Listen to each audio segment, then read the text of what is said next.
नमस्कार मैत्रिणींनो, श्री स्वामी समर्थ.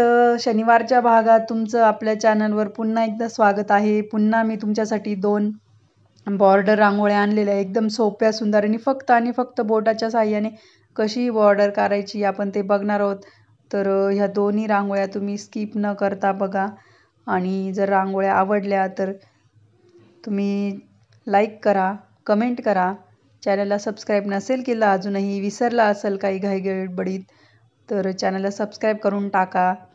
अशा पद्धतीने बघा तुम्ही पहिली रांगोळी आपली फक्त बोटाच्या सहाय्याने कुणीही काढू शकत. तुमच्या छोट्या मुलाला जरी काढायला लावलं ना, बाळांना म्हणजे बाळ नाही असं छोटे मुलगा मुलगी असेल तर त्यांनाही जरी काढायला लावलं तरी येईल त्यांना रांगोळी ही. बघू शकता तुम्ही एकदम सोपी सुंदर रांगोळी आणि कॉम्बिनेशन पण एक नंबर वापरलेलं आहे मी. आणि कमी कलरमध्ये कशी तुम्ही रांगोळी काढू शकता हे दाखवण्याचा प्रयत्न केलेला आहे. टूल्स पण कमी वापरलेले. या रांगोळीला तर मी काहीच टूल नाही वापरले. पुढच्या रांगोळीला तरी थोडंसं एक वापरला आहे ब्रश. तर तुम्ही बघू शकता अशा पद्धतीने आपली पहिली रांगोळी पण काढून होत आलेली आहे. तर ही रांगोळी तुम्ही दरवाजासमोर, आपल्या उंबरठ्यावर किंवा पूजा करतो आपण, एखादी पूजा मांडतो देवीची किंवा सत्यनारायणची पूजा, आणि त्याच्यासमोरही तुम्ही काढू शकता. किंवा आता आपलं रक्षाबंधन येईल तर आपण पाट ठेवतो आपल्या भावांना ओवाळण्यासाठी, तर त्याच्यासमोरही आपण ही रांगोळी काढू शकाल. गणपती उत्सव येतो आहे, वटसावित्री पौर्णिमा येते, भरपूर सण, आता आपला सण सुरूच होणार आहे. आपण अशाच नवनवीन रांगोळ्या बघणार आहोत मैत्रिणींनो. तर तुम्ही चॅनलला नक्की सबस्क्राईब करा. आणि जर तुम्हाला नोटिफिकेशन नसेल येत तर तुम्ही डायरेक्ट चॅनलवर जाऊन व्हिडिओ चेक करा.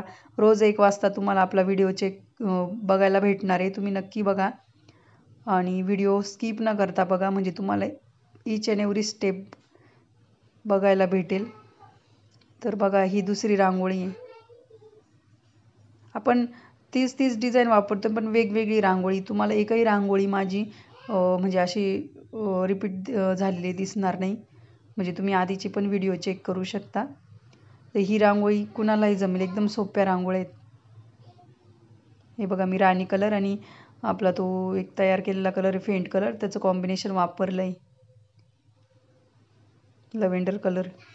किती छान वाटतं. म्हणजे ना काय करायचं माहिती का, एक डार्क कलर घ्यायचा आणि त्याचाच एक फेंट कलर, म्हणजे आता समजा तुम्हाला फेंट कलर आणि डार्क कलरचं कॉम्बिनेशन बनवायचं आहे तर त्यात थोडा व्हाईट कलर मिक्स करायचा, तो फेंट कलर होऊन जातो. मी सेम तसंच केलेलं आहे आणि मग ते कॉम्बिनेशन एकदम एक नंबर कॉम्बिनेशन दिसतं बघा.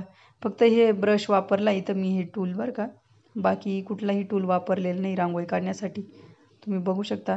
आणि इथे जो आता मी राणी कलर टाकते, तुम्ही तिथं ग्रीन कलर पण टाकू शकता किंवा आकाशी कलरही टाकू शकता, खूप छान वाटेल. पण ग्रीन कलर छान वाटेल असं मला वाटतं आहे. तुम्ही तुमच्या हिशोबाने टाका कलर. किती किती नाजूक आणि सोपी रांगोळी बघा. पण रांगोळ्या नक्की ट्राय करा मैत्रिणींनो. म्हणजे मला खूप आवडेल तुम्ही जर रांगोळ्या काढल्या आणि मला सांगितलं की हो ताई मी रांगोळ्या काढल्या, हो दीदी मी रांगोळी काढली. तर बघू शकता दोन्ही रांगोळ्या आपल्या झालेल्या आहे. आणि रांगोळ्या नक्की ट्राय करा. मला खूप आवडेल ना, खरंच आवडेल तुम्ही रांगोळ्या ट्राय केलेल्या माझ्या. अशाच नवीन रांगोळ्यांसहित पुढच्या भागात भेटूया. तोपर्यंत धन्यवाद. Bye bye.